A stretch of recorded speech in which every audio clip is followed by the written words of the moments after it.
అస్సలాము అలైకుం వరహ్మతుల్లాహి వబరకాతుహు. నమస్కారం, good morning, సత్ శ్రీ అకాల్. అందరికన్నా ముందు నా యొక్క మాట ఏదైతే మొదలు పెట్టానో అందులోనే ఏదైతే మన భిన్నత్వంలో ఏకత్వం, ఇదే దేశ ప్రగతికి మూలమంత్రం అన్న నినాదం అందులోనే దాగి ఉంది. అందరికన్నా ముందు స్వామి వారిని ఒక 2 నిమిషాలు మీరు కూడా రావాల్సిందిగా, అదేవిధంగా గునీర్ సింగ్ని, పాస్టర్ గారిని, మా సమతా సైనిక దళ సోదరుని, అదేవిధంగా శ్రీకాంత్ గారు అందరు కూడాను నాతో పాటు వచ్చి నుంచుండే సదాజీ అయ్యే మరాణా గారు అందరు కూడా, వీళ్ళ నుంచి ఎవ్వరు ఒక్కరు కూడాను ఈ దేశంలో లేకపోతే ఈ దేశం పూర్తి కాదు. ఇది ఈ దేశం యొక్క గొప్పతనం. ఎవరు కూడాను మమ్మల్ని మా యొక్క ఏదైతే మీ దేశభక్తి ఏమిటి అని చెప్పేసి ఎవరు ప్రశ్నించాల్సినటువంటి అవసరం లేదు. వేరే వాళ్ళకి మా యొక్క దేశభక్తిని నిరూపించుకోవడానికి ఈ కార్యక్రమాలు మేము నిర్వహించడం లేదు. ఏదైతే దేశంలో రాష్ట్రంలో నెలకొన్నటువంటి ఏదైతే పరిస్థితులు ఉన్నాయో, ఎవరైతే మత సామరస్యాన్ని చిన్నాభిన్నం చేద్దామని చెప్పేసి అనుకుంటున్నారో, ఎవరైతే హిందూ ముస్లింలు సిక్ ఈసాయి ఆపస్ మే భాయ్ భాయ్ అన్న ఏదైతే నినాదం ఉందో ఆ నినాదం లోపల విషపు బీజాలు నాటాలని చెప్పేసి ఎవరైతే అనుకుంటున్నారో వారికి మేము నర్మగర్భంగా ఇచ్చేటటువంటి సమాధానం ఇటువంటి తిరంగా ర్యాలీలు.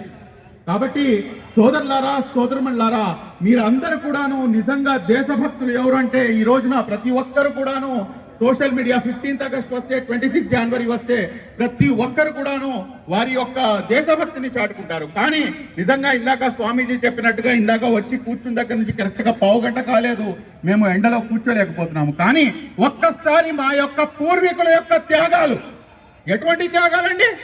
ఒకళ్ళు కాదు, ఇద్దరు కాదు, ముగ్గురు కాదు, వేలాది మంది ఉసూలు బాసినటువంటి ఏదైతే ఈ భారతదేశం యొక్క ఈరోజు స్వతంత్ర భారతదేశంలో మేము ఊపిరి పీల్చుకోగలుగుతున్నామంటే ప్రతి ఒక్కరి భాగస్వామ్యం ఈ దేశంలో, ఈ దేశానికి స్వాతంత్రం తీసుకుని రావడంలో ఉంది అని చెప్పడంలో ఏమాత్రం అతిశయోక్తి లేదు. మరీ ముఖ్యంగా 1757లో సిరాజుద్దౌలా గారి దగ్గర నుంచి మొదలైనటువంటి ఏదైతే స్వాతంత్ర పోరాటం ఉందో, దాని తర్వాత హైదర్ అలీ గారు, దాని తర్వాత టిప్పు సుల్తాన్ గారు, దాని తర్వాత వచ్చినటువంటి అనేకమైనటువంటి పోరాట యోధుల్లో మీరు ఇందాక స్వామీజీ ఒక మంచి ఉదాహరణ ఇచ్చారు, అష్ఫాకుల్లా ఖాన్ రాంప్రసాద్ బిస్మిల్.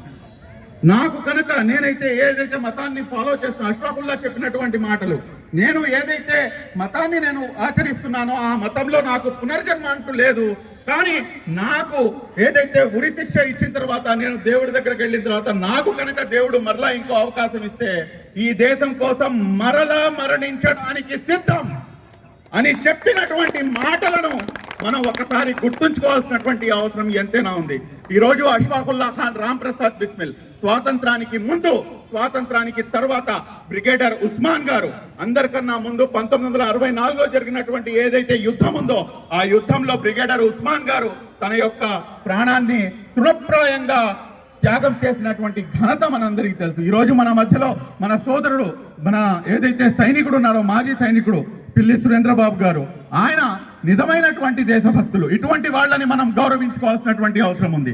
ఈ దేశంలో, రాష్ట్రంలో మత సామరస్యం అనేది చిన్న భిన్నం కాకుండా కాపాడాల్సినటువంటి బాధ్యత రాజకీయ నాయకులది ఏమాత్రం కూడా కాదు. ఎందుకంటే రాజకీయ నాయకులు వారికి రావాల్సినటువంటి ఏదైతే ఓట్లు ఉన్నాయో వాటి కోసం మీ మధ్యలో, నా మధ్యలో, మతాలకు మధ్యలో, కులాల మధ్యలో ఒక విచ్ఛిన్నం అనేది తీసుకొచ్చేటటువంటి ప్రయత్నం వారు చేస్తారు. కాబట్టి ఒక సామాన్య పౌరులంగా మన అందరి యొక్క బాధ్యత. కాబట్టి ఈ రోజు బహుత్కరమైనటువంటి కార్యక్రమాన్ని నిర్వహించినటువంటి జన్నతుల్ బఖీ ఈద్గా మరియు ఖబ్రస్థాన్ ఏదైతే కమిటీ ఉందో ఆ కమిటీ సోదరులు ప్రతి ఒక్కరికి కూడాను పేరు పేరున వారందరికీ కూడాను మనస్ఫూర్తిగా కృతజ్ఞతలు తెలియజేస్తూ, నాకు తెలిసినంత వరకు వీరందరూ కూడాను దాదాపు 10 రోజుల నుంచి పగలనక రాత్రనక కష్టపడి ఈరోజు ఇంతమందిని మీరందరూ కూడాను ఇండ్లలోంచి మీరు బయటికి తీసుకుని రాగలిగారంటే మీ యొక్క శ్రమ దీని వెనకాల ఉంది అన్న సంగతి. నేను ఒకళ్ళ పేరు తీసుకుంటే కనుక అది అన్యాయం అవుతుంది. మొత్తం యావత్తు కమిటీ కూడాను దీనికోసం, మరీ ముఖ్యంగా 6 మసీదులు ఉన్నాయి ఇక్కడ, ఆ 6 మసీదుల సోదరులందరూ కూడాను ఏకతాటిపైకి వచ్చి మనం ఈ కార్యక్రమం నిర్వహించాలి అని చెప్పేసి చాలా బ్రహ్మాండమైనటువంటి కార్యక్రమాన్ని నిర్వహించారు.